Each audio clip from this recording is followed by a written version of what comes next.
다윗의 시입니다. 다윗은 하나님의 은혜에 대해서 감사하고 감격하고 있는데, 여기서는 원수에 의해서 굉장히 곤란하고 억울하고 답답한 일을 겪고 또 그 상황 가운데 놓여 있을 때 하나님께서 자기 자신을 편들어 주시고 공의로 심판하심으로 원수를 제압하여 망하게 하시고, 또 자기를 위해서 옳다 변호하시고 의로운 재판을 하셨다는 사실에 대해서 감사와 찬송을 올려드리고 있는 그런 내용입니다. 이 원수는 우리 삶 속에서 만나는 악한 대적들을 의미하기도 합니다. 그리고 또 영적 의미에서 볼 때 우리의 그 대적 원수 마귀를 가리키는 것이죠. 마귀가 우리를 죄를 짓게 하고 또 죄 지은 우리를 비웃으면서 그래 넌 그거밖에 안 돼, 너는 하나님의 자녀가 될 자격이 없어 하면서 정죄하고 올가매려고 하고 또 사망으로 끌고 가려고 하고 할 때, 하나님께서 예수 그리스도의 십자가로 그 원수 마귀를 멸하시고 또 우리를 깨끗게 하시고 의롭다 하시고 하나님의 자녀 삼아 주시고 또 거룩하게 하시고 승리케 하시는 모든 구속의 내용들이죠. 그런 모든 것들이 하나님께서 우리를 위해서 행하신 일들입니다. 하나님께서 자기에게 베풀어 주신 이 모든 은혜에 대해서 다윗은 어떻게 반응하고 있을까요?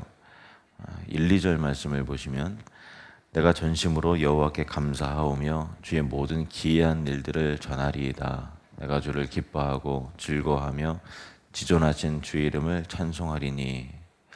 다윗은 그 모든 기이한 일들을 감사하는 마음으로 전하겠다라고 하는 거예요.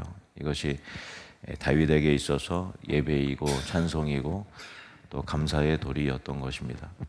그 모든 하나님께서 행하신 일들에 대해서 주의 모든 기이한 일들을 내가 전하겠다라고 말할 때, 기이한 일들은 맥락 속에서 다윗이 경험한 하나님께서 자기 자신에게 베풀어 주신 모든 은혜들을 말하는 것이지만, 구속사적인 넓은 관점에서 볼 때 하나님께서 행하신 모든 기이한 일들은 주인은 우리를 그래도 사랑하시고 또 아들 십자가 아들을 이 땅 가운데 그 말씀이 육신이 되도록 이 땅에 보내신 일들이 기이한 일들이고, 우리의 죄를 그 아들 어린 양 예수 그리스도에게 옮기신 것도 참 기이한 일이고, 십자가에 못 박혀 죽으셨을 때 모든 것이 다 험으로 돌아가고 모든 것이 다 실패로 돌아가는 그 상황에서 부활하심으로 다시 엄청난 반전을 이루신 구속의 역사가 참 기이한 일이고,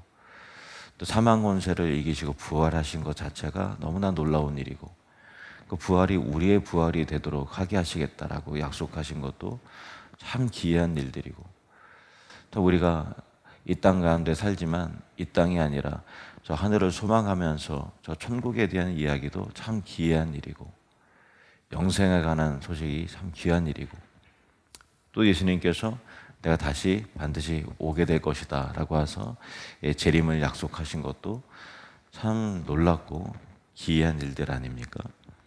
그 기이한 일들을, 주의 모든 기이한 일들을 내가 전하리이다 라고 바울이 선포하며 알리겠다라고 하는 것들이 이 하나님의 은혜에 대한 이 다윗의 반응인 것이죠. 이것이 우리의 복음 전파, 전도에 대한 그 새로운 이해를 가져다 줍니다. 바울은 내가 그것을 다윗은 그 모든 기이한 일들을 전하겠다 하면서 주를 찬송하고 기뻐하며 감사하며 예배하고 있지 않습니까? 그러니까 하나님을 전한다라고 하는 것은 사명이면서 동시에 다윗에게 있어서는 예배이고 찬송이었던 것이죠. 우리 삶 속에서도 만약에 어떤 분에게 큰 은혜를 우리가 입었다고 한다면, 어떤 높은 분에게 큰 위로와 격려를 받았다고 하면, 그분의 선행과 의로움에 대해서 우리 지인들에게 널리 알리고 또 자랑하고 기뻐하고 감사하면서 이야기하지 않겠습니까? 그냥 은혜가 있는데 입국 다물고 그냥 있겠습니까? 무슨 비밀도 아닌데. 그냥 은혜를 받았음에도 모른 척 입국 다물고 있는 것은 도리가 아닌 거죠. 예를 들면은 어떤 그 명의를 만났습니다. 그래서 내가 오랫동안 알았던, 나를 너무나도 고통스럽게 했던 그 불치병을 고침을 받았어요. 그래서 그 고통과 어려움 속에서 자유와 해방을 맛보고 그 질병의 고침을 통해서 새로운 인생이, 건강한 인생이 시작되었다고 하면 너무나 참 감사한 일이잖아요. 그러면 어떻게 다니다가 자기처럼 같은 질병으로 인해서 고통을 겪고 어려움을 겪고 낙심한 사람을 만났다고 하면 그냥 입국 다물고 있겠습니까? 그 사람 만나서 그 의사의 의술을 자랑하고,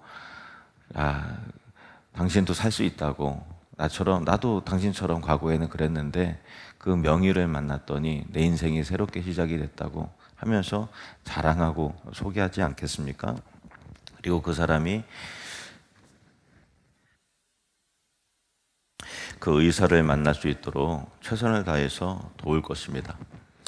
하나님이 우리에게 베풀어 주신 구원의 은혜, 원수들 앞에서 나를 편들어 주시고 의롭다 하시고 영원한 새 생명의 감격과 은혜를 정말 우리가 경험했다면 마땅히 전심을 하나님께 감사하고 또 하나님을 자랑하고 또 사람들에게 주의 모든 귀한 일들을 전하면서 기뻐하고 즐거움으로 찬송하지요.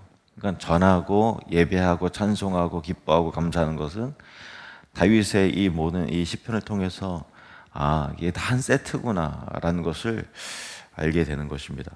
복음 전파와 예배와 찬송과 감사는 한 세트지요. 구원의 은혜를 경험한 자들의 당연하고 마땅한 반응이 예배와 복음 전파인 것입니다. 그래서 구원받은 성도는 또 교회는 하나님의 그 구원의 은총에 대해서 하나님의 영광을 높이고 예배하고 자랑하고 찬송하고 할 뿐만 아니라 그분이 행하신 일들을 감격 가운데 세상에 널리 알리고 자랑하고 전하고 하는 것이 다 찬송이고 그것이 복음이고 그것이 예배이고 그 신자의 마땅한 도리이고 또 마땅한 자세인 것입니다. 그러므로 사랑나는 축제는 하나님이 정말 기뻐하시는 예배입니다. 우리 같이 한번 따라해 볼까요? 사랑나는 축제는 하나님이 정말 기뻐하시는 예배입니다. 우리가 이웃들을 초청하고 그들에게 하나님께서 행하신 모든 놀라운 이야기들, 위대한 이야기, 자랑스럽게 꺼내놓는 예수 그리스도의 구원의 이야기는 우리가 하나님께 드릴 수 있는 최고의 찬송이고 감사이며 예배인 것이죠. 다윗이 주가 행한 모든 기이한 일들을 내가 널리 전하리이다 라고 했던 것처럼 주의 모든 기이한 일들이 누군가에게는 그냥 이상한 이야기로 참 이걸 우리 보고 나보고 믿으라고 라고 하는 그런 냉담한 반응을 보일 사람도 물론 있겠죠. 그런데 그 기이한 일들이 누군가에게는 놀랍고 위대한 이야기로 들릴 것입니다. 누군가에게는 정말 내가 필요했던 그 이야기, 내 죄를 사해 준다라는 것, 이 땅이 전부가 아니라 저 하늘의 소망이 있다라는 것, 하나님을 보이지 않지만 보면서 살아갈 수 있다라는 것이 얼마나 감격적인 이야기입니까? 4월에 하나님이 우리를 위해서 행하신 기이하고 놀라운 일들을 선포하고 또 전파하며 예배함으로 하나님께 영광 올려드리는 최고의 달이 되기를 주님의 이름으로 축복합니다.